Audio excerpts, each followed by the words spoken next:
Hello, welcome to my YouTube channel. My name is FrancisP. I'm a personal development and recovery coach based outside of Philadelphia, Pennsylvania. And today I'm back with another video, and this one is about the keys to self-confidence. And I've actually been doing public speaking, performing, different things like that since I was little. And being able to either go on stage, speak publicly, just being in front of other people and try and have the ability to be confident in yourself, to not let stage fright or performance anxiety and different things like that affect you.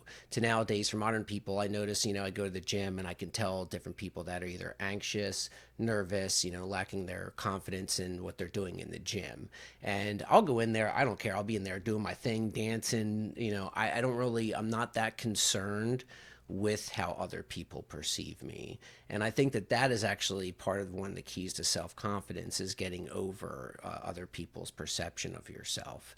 And we're going to go through some of that and talk about how you can gain keys to self-confidence and have true self-confidence, in spite of your environment, we'll say. All right, so let's get started.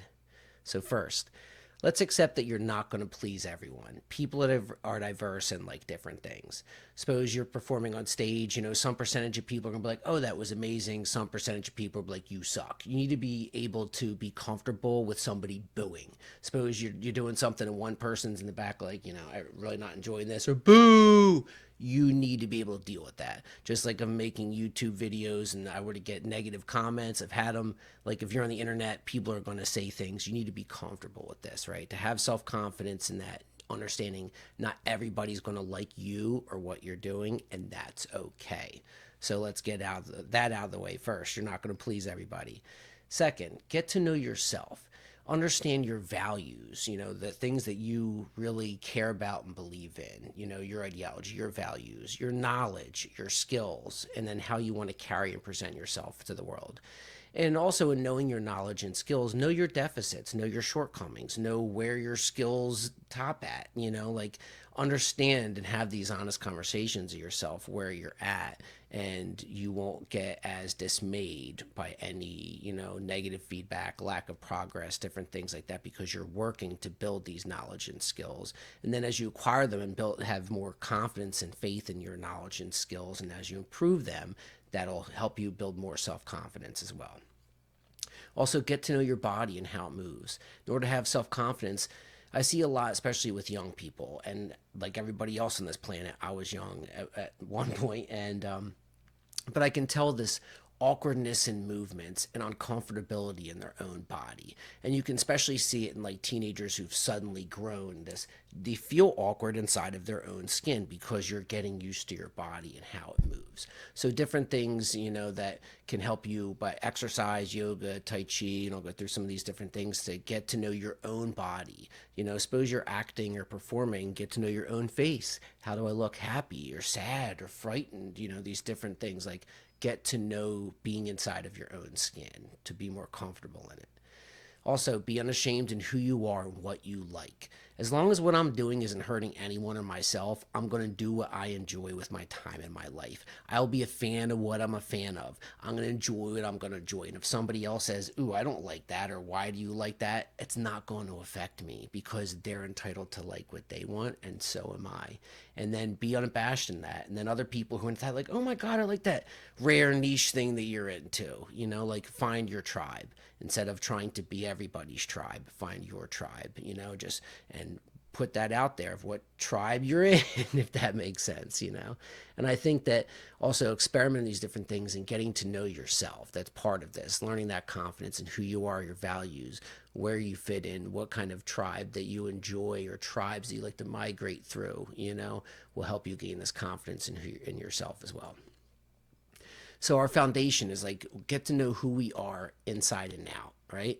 So, and it's okay if others don't like it, or they don't have to, okay?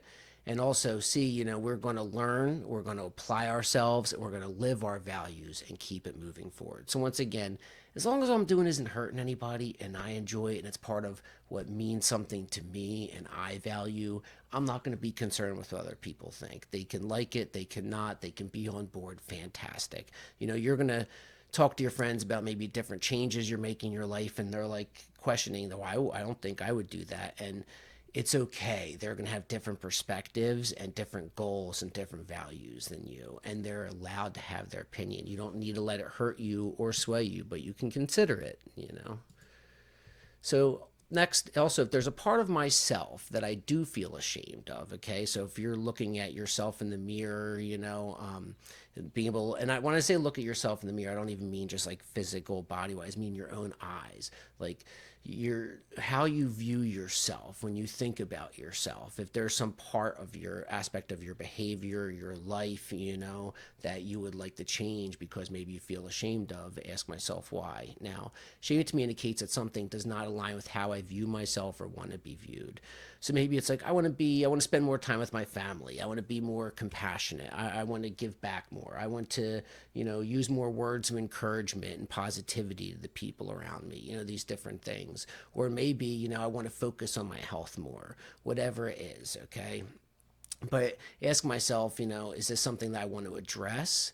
Do I just need to accept? Maybe it's something about myself that I cannot change. So therefore, maybe the best I can do is accept it. Or maybe I can reframe it that something I actually thought was a hindrance or a weak spot of mine or something negative can turn into be something positive based on how I reframe it, how I think about it in my mind. Something that was my disability or deficit, I can make my strength. I could take something like ADHD and make it a positive strength and understand how it makes you different from other people and how I can use something to my advantage that in other areas of my life might be a deficit. Okay. So all these different things, I can go through a million and one different examples of this, and then not because of others' perception, but because it will help me live more comfortably with myself. So suppose that you're a person who talks a lot and other people, you're a morning person. Here we go. You're a morning person. You come into the office and you feel good and you're like, hey, good morning. And you have some people in your office or at your workspace that they are not a morning person. So when you say hello or good morning to them, they're going to look at you like, oh my God, why are you even speaking to me?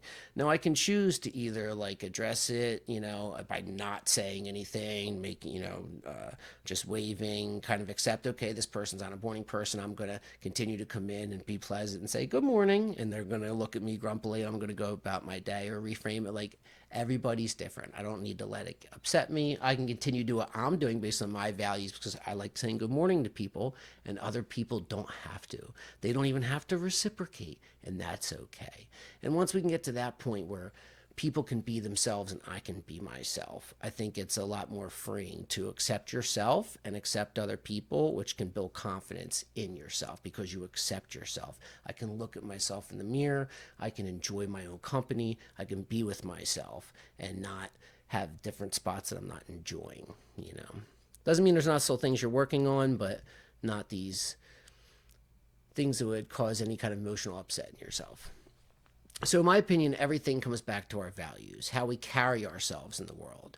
And we use the phrase carry ourselves, but so suppose you're a person who has less, situational or even spatial awareness, and you're kind of carrying yourself by you're more engrossed or paying attention to other things, kind of clumsy and stumbling, because you're kind of in your own head or you're in your phone, okay? Or somebody who carries themselves more with their head on a swivel, and more situational awareness, these different things. Like it can even be in literally your posture, how you carry yourself. Do you carry yourself real slumped down and I'm talking all dejected like this, or do you carry yourself with confidence and you speak and you're animated? These different things can be our values. So also if I'm more animated, more expressive, then I'm comfortable taking up space.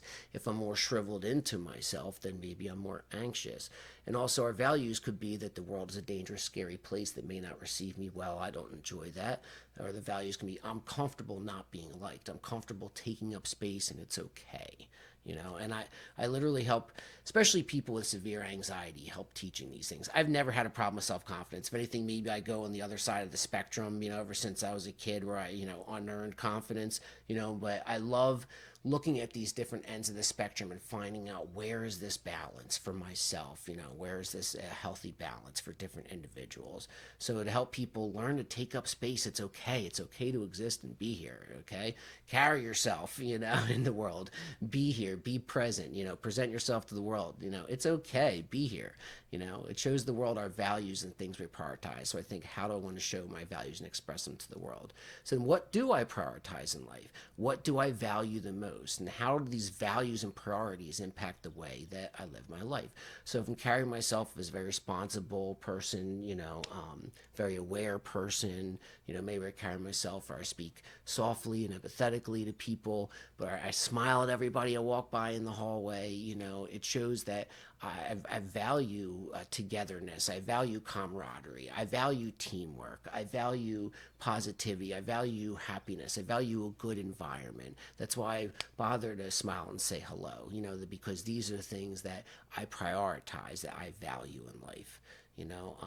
Now other examples of values, priorities might be like family caretaking. Okay, so suppose, obviously, if you see a parent out with their multiple kids and they got on, their vehicle, different things that they're into, and, sports and stuff, it's like, this is what we're into. Maybe your occupation, so maybe let's take a person that has a union tag on the back of their vehicle or something. Okay, what your hobbies are. You got a fishing rod, salt life, different things. Like, you're literally expressing the world. What does salt life say when somebody has that on their vehicle? Like, it's about a value, right? So you're saying, I enjoy the water, maybe I enjoy outdoors things, I enjoy the beach, all these different fishing, what have you. Okay, maybe your social groups, and maybe also you got band stickers, or also maybe you got Disney, Marvel stuff. Okay, your religious affiliations, in the back of your on either on your, in even, so say, hijab. So what does that say about somebody who's wearing hijab and their values, their priorities? Okay, versus somebody who is wearing, trying to think, like some Birkenstock sandals, and relaxed stuff, or somebody in, let's say, climbing gear. I don't know, but like, think about literally, how you're expressing your values in the way that you carry yourself, the way that you dress, all these different things, the way that you decorate your vehicle, like all these things. Really, there are values underneath them that you're saying by belonging to these different groups, even if you're unaware of them at the time, but being confident in doing that. So when you put the Salt Life sticker on the back of my vehicle, I love Salt Life. Now, that's not personally not me. I'm not like a beach person, but hey, to them, people enjoy it, soak it up, show it off. And how do these things impact and how you dress and present yourself to the world? Like I said, sometimes I get in my head myself, my own slides. I mostly make these to keep myself on track on the topic. But this is stuff that I teach clients, because especially learning to have self-confidence. Now, if I go into a new hobby, suppose you want to check out jujitsu, okay? But you're an anxious person, but it's something I'm really into. Now, there's going to be a first day where I'm walking into that place. I don't know anybody there, okay? How do you build enough confidence to walk in and put yourself in these situations? To be part of a new group, to be first day at a new job, all these different things. First day at a new school, what have you. First day, like walking into these situations with some measure of self-confidence, so I'm not sitting there in the back of it, like, hope nobody notices me, because I'm confident in my skills, my knowledge, my value that I bring, plus my own values, by understanding myself, getting to and working on these different areas of my life. So beginning to know myself and things like who I am, what I like, how I want to be treated and treat others, and why I have the goals I have. Why am I at jiu-jitsu in the first place? What is it I value? What is it that bring you there? Learning to understand yourself and what you're pursuing, understand your goals, your values, will help you have that self-confidence from within. That's why I like to say, like, fake it till you make it, these different things, but you really don't have to if you can get to understand and know these things. I don't have to fake it because it's down deep within me. Just like with recovery, I can sit here and say the sayings all day long, but to truly bring them inside of myself and understand them inside and out, to make them part of my being, how I value and view the world and carry myself and all these different things, like, that's true lasting change. It's not just surface stuff, it's deep within. So now if I tell somebody else, oh, I'm going to jujitsu, and they're like, ooh, I'm like, oh, I wouldn't do that. If I was you, I would start running. You're like, oh, I've been doing heavy weight training. Oh, like, no, you shouldn't do that. You should do this. Oh, I've been doing, this kind of thing. Oh, you should do keto. Like anything you're doing, I'm going for this kind of job. Oh, you probably should have done that. I'm going for this kind of major. If I were to talk to 10 people about a plan I'm having, one or two people at least or would say I would do something different. So now is every decision I make by committee. So then do I just every decision I make about my life, I'm going to talk to 10 people and then see what majority of people think. Okay, what major should I do for college? Okay. And I talk to 10 people and 7 say this. So, that must be I'm not going to live my life like that. That sounds nerve wracking. So I need to get to know myself and my value. So that way, when I say, hey, I'm doing this, and then 2 out of 10 people are like, ugh, I'm like, it's okay because they have different values, perceptions, beliefs in me. So I can recognize they have different values, beliefs, likes, dislikes, etc., and I can let them have their opinion. And I don't even need to get bothered by it, or argue about it. Well, you shouldn't think like that. I can save all of that. In the end, it's my life, not theirs. I don't need to let it emotionally upset me. Don't even need to like I said, try and argue about it, debate it.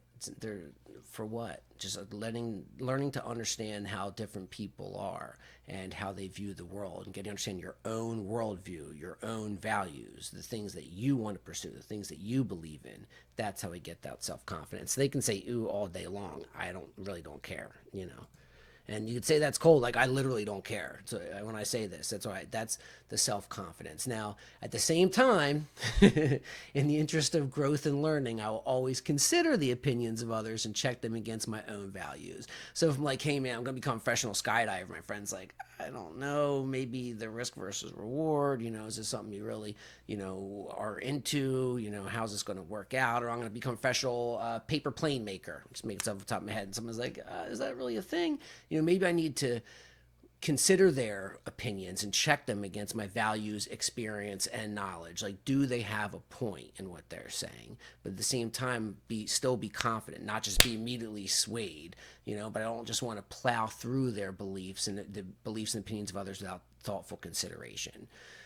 But I don't want to be easily swayed. Perhaps there's something I'm missing. Is there new information or just an opinion? Be comfortable in that process. And I put, am I the, a-hole down the bottom? Like, got to still ask myself in this situation. Like, that's why I can blow off others' criticism while thinking about it. Do they have a point without letting it completely just pull the rug out from under me? Like, oh my God, do they have a point? Like thoughtful consideration without just blowing through people. Like I put a train there, just they're like, I would reconsider that. No, you need to be able to think about the ideas of others. Okay, no sacred cows. And like there's I can grasp any kind of idea or concept and check it against my own values and beliefs. I'm not going to continue to believe something if it's just not true, especially if 10 out of 10 people are telling me, I'm not so sure about this. Once again, we're not doing anything by committee, but these should be signs, okay, for these different decisions or things that we're doing. Now, if someone asks you to describe yourself, how would you do it? If someone asked me, who is Francis Pinola, where would I start? And I, for the sake of this video, I'm a recovery coach, personal development coach.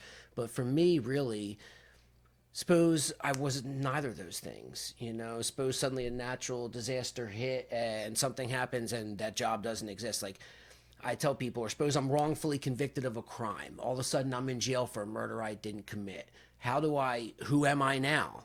Okay, well, to me, I'm my values. So no matter what my occupation is, these different things, my name, age, I'm, 40 years old, my name is Francis, and I'm a recovery coach. Is that me? Is that all I am? Would it be my values? Who is Francis Pinola? I'm kind, considerate, I'm helpful, I'm a reliable person.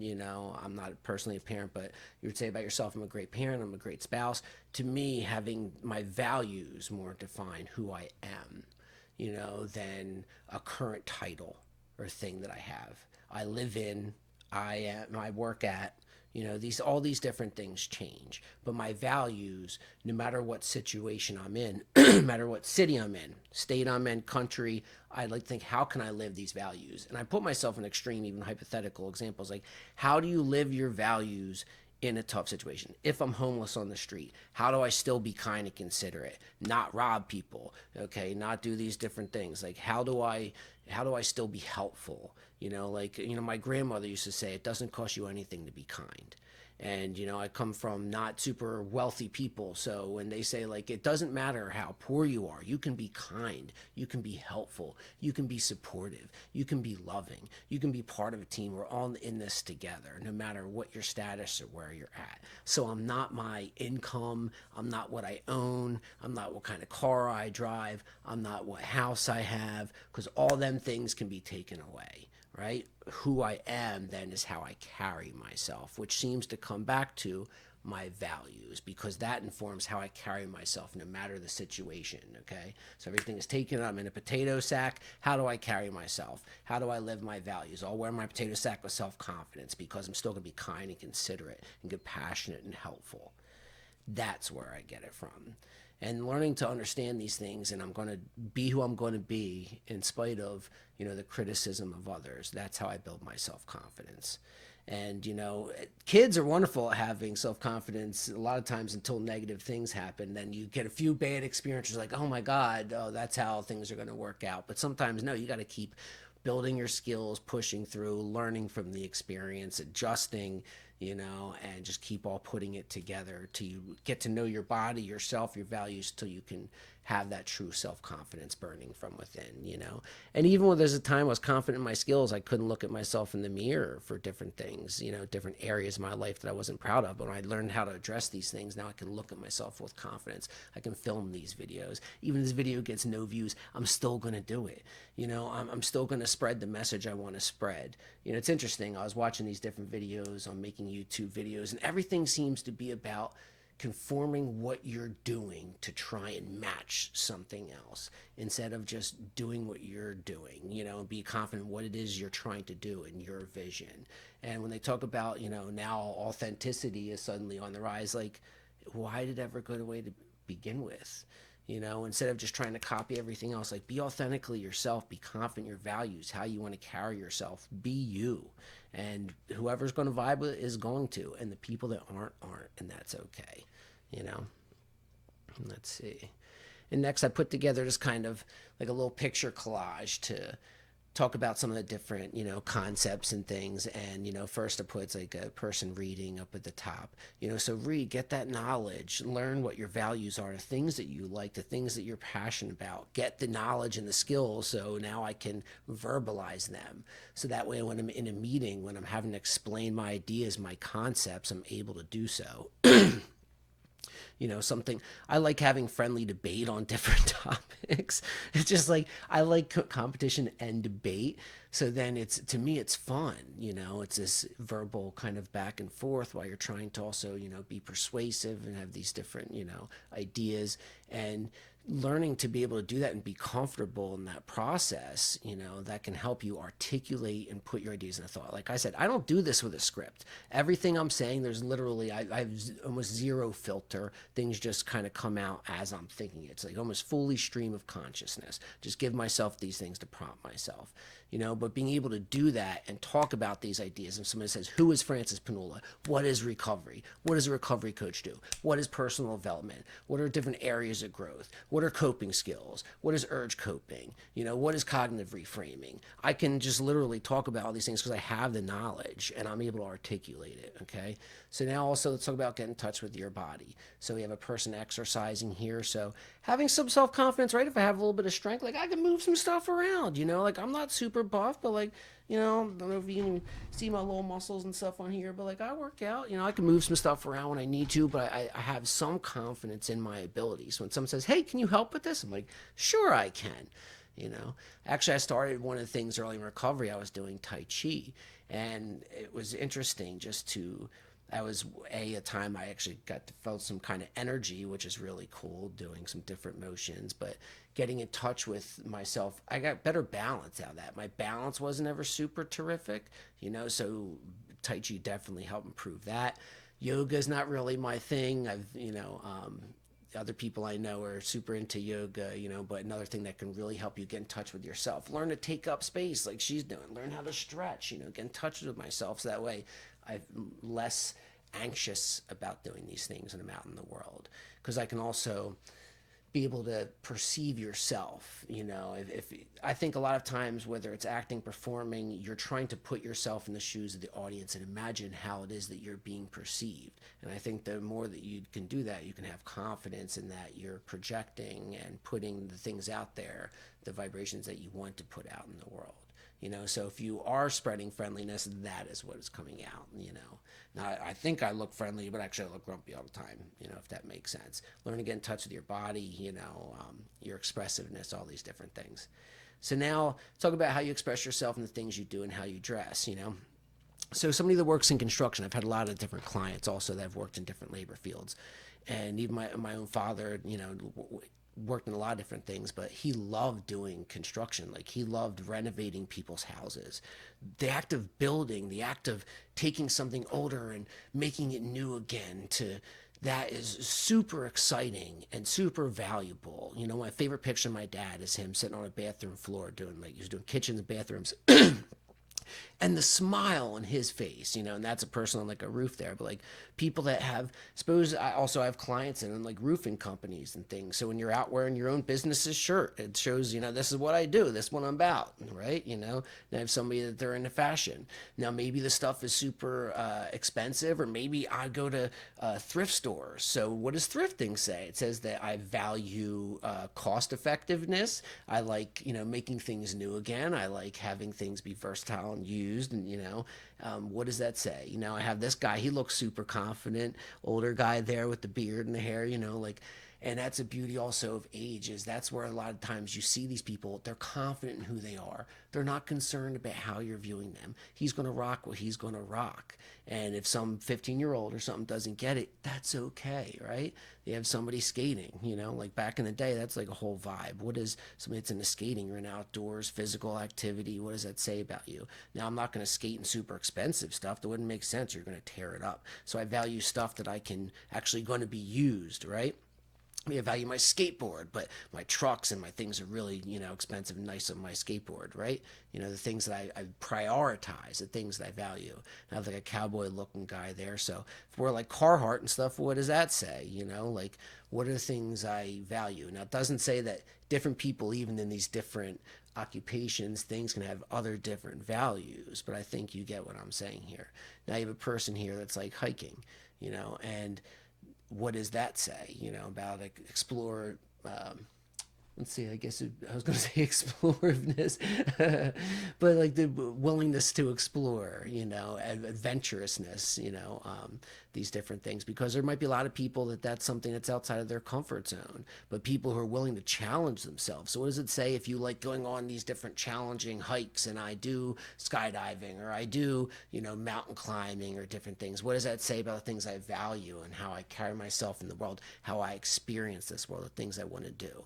And that's why, like, learning how to get in touch with the interior, right? How you feel about yourself, the world, the things you value, the things you believe in, learn how to kind of bring them towards the outside, learn how to embody them, be comfortable giving people hugs, or expressing boundaries, these different things. And how you bring yourself into the world while understanding it's okay to take up space and be yourself, and it's okay for other people to be themselves. Now you can have the confidence in truly being yourself and let them be themselves, and it's not a competition. Just everybody's here experiencing this world together, and to learn how to just do it in a more fun, less stressful, pleasant way. That's what I'm all about. And to not let things like your own lack of self-confidence, hinder your ability to enjoy this world, or do things, or pursue your goals, to change, to go on a hike. One time I was with a client, we were actually on like a little short hike, through like a park around here in Philadelphia. And she had said, "Aren't you afraid of the other people?" And I had literally never thought about it before. I mean, we're in like a section of Fairmount Park in Philadelphia. There are other people around that says Philadelphia. And I was thinking, no, actually, I've never been in a park. And like, well, I'm afraid of, like, I'm walking by a guy in the trail. I'm not afraid. But also, I'm not a small man, but I think being a man and stuff, like, it literally never crossed my mind of being afraid to go to the park. And it shows you how, not say that there's a right or wrong, right? Because she also has valid concerns, valid fears, and she felt safe, had me there with her. But she was like, this would be outside of my comfort zone, walking down a trail by myself in a park, just because you never know. And I had another client, yeah, she used to ride her bike and through a park, and she would go pretty fast because she was nervous about, somebody attacking her. And so this is literally, how your perceptions, how you carry yourself, or values is like, I value my self-preservation. That, yeah, I would love to go to a park, but I'm not sure about, that. Or maybe I drive to a farther park in a different area, like all these different things, so. But there you go. I guess that'll be a topic for another day. But thank you very much. Hope you found this video helpful and informative. And as always, if you're interested in any private personal coaching, feel free to contact me through my website or email. All right. Thank you. Have a good day. Bye.